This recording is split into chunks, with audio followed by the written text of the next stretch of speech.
आज है 29 मई 2024 दिन बुधवार। चलिए देखते हैं उत्तर प्रदेश की मुख्य 10 बड़ी खबरें। यूपी के इस जिले में लगेंगे 4 lakh smart prepaid meter. Purvanchal विद्युत वितरण निगम लिमिटेड की ओर से बलिया जिले में 4 लाख स्मार्ट प्रीपेड मीटर लगाया जाएगा। इसके लिए सर्व का काम शुरू कर दिया गया है। मीटर लगाने का काम नाइएडा की GMR कंपनी को दिया गया है। नए प्रीपेड मीटर को उपभोक्ता बिजली निगम के ऐप के जरिए कंट्रोल कर सकते हैं। अब योगी सरकार बुंदेलखंड एक्सप्रेसवे को सोलर एक्सप्रेसवे बनाने का काम तेजी से आगे बढ़ाने जा रही है। इसके जरिए 450 मेगावाट सौर ऊर्जा का उत्पादन होगा और पहले चरण में 250 करोड़ रुपए का निवेश होगा। निजी सार्वजनिक सहभागिता के आधार पर इस योजना को अब जल्द शुरू कराया जाएगा। 1 जुलाई से दिल्ली के आनंद विहार नहीं जाएंगी रोडवेज की AC बसें। यूपी रोडवेज की BS4 मॉडल की AC बसें 1 जुलाई से दिल्ली में प्रवेश नहीं कर सकेंगी। इन बसों को गाजियाबाद स्थित कौशाम्बी बस अड्डे तक ही चलाया जाएगा। राष्ट्रीय राजधानी में प्रदूषण के कारण BS6 मॉडल, इलेक्ट्रिक और CNG बसों को ही प्रवेश दिया जाएगा। अन्य बसों के प्रवेश पर प्रतिबंध लगा दिया गया है।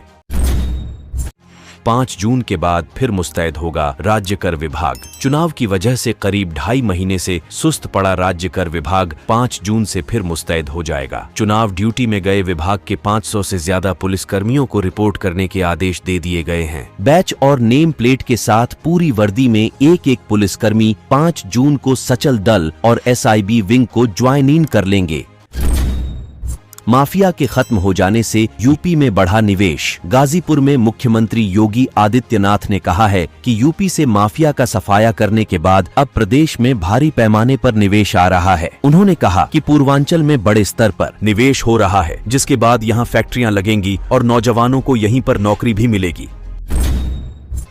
M3 बिल्डर को नोएडा में तगड़ा झटका। नोएडा, गुड़गांव समेत पूरे दिल्ली NCR के मशहूर बिल्डर को नोएडा में तगड़ा झटका लगा है। गुड़गांव में आवंटन रद्द करने के बाद अब सरकार ने M3 समूह की सहायक कंपनी लविश बिल्डमार्ट और स्काईलाइन पॉपकॉर्न का नोएडा में आवंटन रद्द कर दिया है। प्रदेश सरकार का कहना है कि यह जमीन गैर प्रतिस्पर्धा दर पर खरीदी जा रही थी।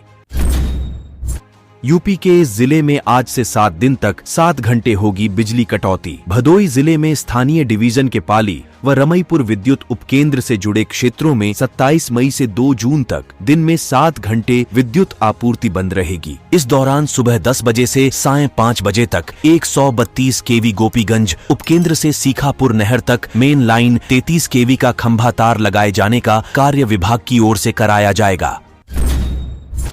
बकाया का पूरा भुगतान करने पर ट्यूबवेल किसानों को मिलेगी गुप्त बिजली। आजमगढ़ जिले के 19,534 निजी ट्यूबवेल किसानों को मुफ्त बिजली के लिए मार्च 2023 के बकाये का पूरा भुगतान करना होगा, तभी उनको मुफ्त बिजली का लाभ दिया जाएगा। इसके लिए ट्यूबवेल किसानों का पंजीकरण शुरू हो चुका है। 30 जून के तक वह पूर्ण बकाये का 33% जमा कर अपना पंजीकरण करा सकते हैं।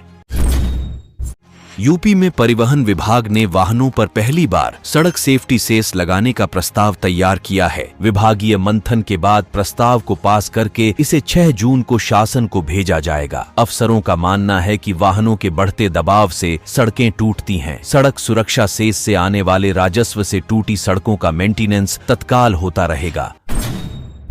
अब यमुना सिटी में बिना प्राधिकरण की अनुमति के बिजली का कनेक्शन नहीं दिया जाएगा। यमुना विकास प्राधिकरण के क्षेत्र में अवैध अतिक्रमण को रोकने के लिए यह फैसला लिया गया है। अगर कहीं पर भी बिजली कनेक्शन देना है तो उससे पहले प्राधिकरण की इजाजत लेनी होगी। CEO की इजाजत के बिना किसी भी कंपनी या घर के लिए बिजली का कनेक्शन नहीं मिलेगा।